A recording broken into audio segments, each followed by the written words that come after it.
Tere päevast kõik minu lõustaraamatu sõbrad ja tuttavad. Tere päevast tuli, vesi, taevasse maa. Tere päevast kosmos ja galaktika. Ei saa mitte vaiki olla.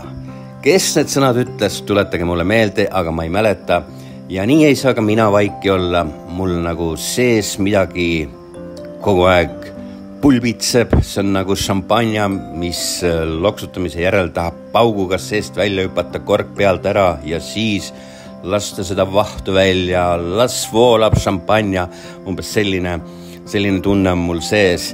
Ja taustaks ma näitan teile täna siis Acapulco panoraami, seda ilusat fantastilist ookeani, Vaikse ookeani rannikut, maailma serva.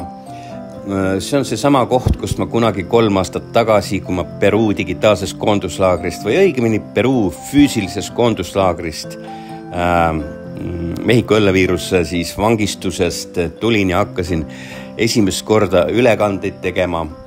Ja väga palju vett on vahepeal merre voolanud, väga palju on maailmas muutunud selle ajaga, väga paljud meist on muutunud selle ajaga maailmas. Ja õnneks olen ma nüüd tagasi siin oma kodumaal või vähemalt ma võin seda nimetada oma koduks. 15 aastat on päris pikk aeg ausalt öelda, et tunda igat kivi, kändu, igat olustikku. Ja mida ma siis täna tahaks öelda? Et jätkame eluga, jätkame eluterve eluga.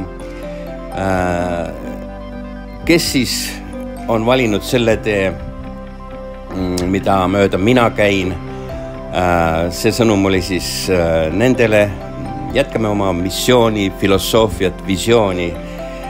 Mul on hea meel ka selle üle, et siin on mõningad Eesti pered paika jäänud Mehhikosse lääne kaldale, Vaikse ookeani kaldale, aga see kõik on privaatne, nendest asjadest ma ei räägi, sest inimesed ei taha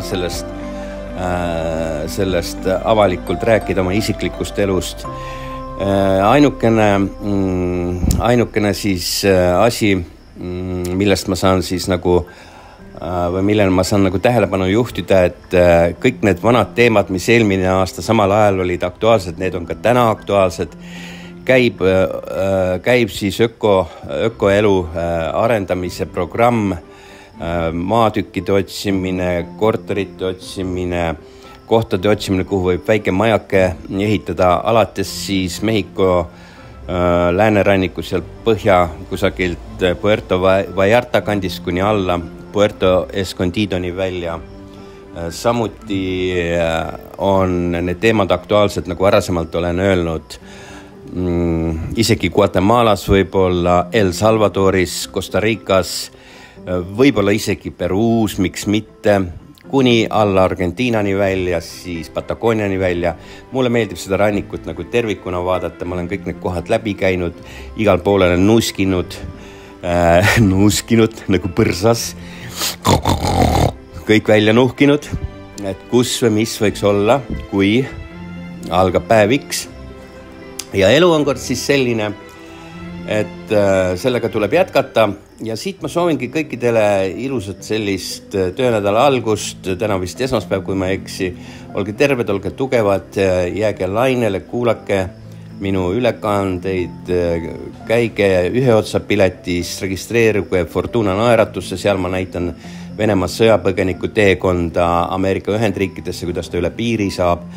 Ja otse loomulikult Vabakanal Krutski ootab igasuguseid huvilisi kommentaare ja kuidagi niimoodi, et elame edasi, naudime edasi, võitleme edasi, sest ega meil muud valikut ei ole. Looja on meid siia maailma toonud millegi jaoks, mingi visiooni jaoks ja püüame seda siis kuidagi täita, anda endast parima, olla kuidagi sellised head ja sõbralikud, positiivsed ja katsuge see sõda kuidagi seal peatada, sest see teile head ei too, kui te lasete selle sündida.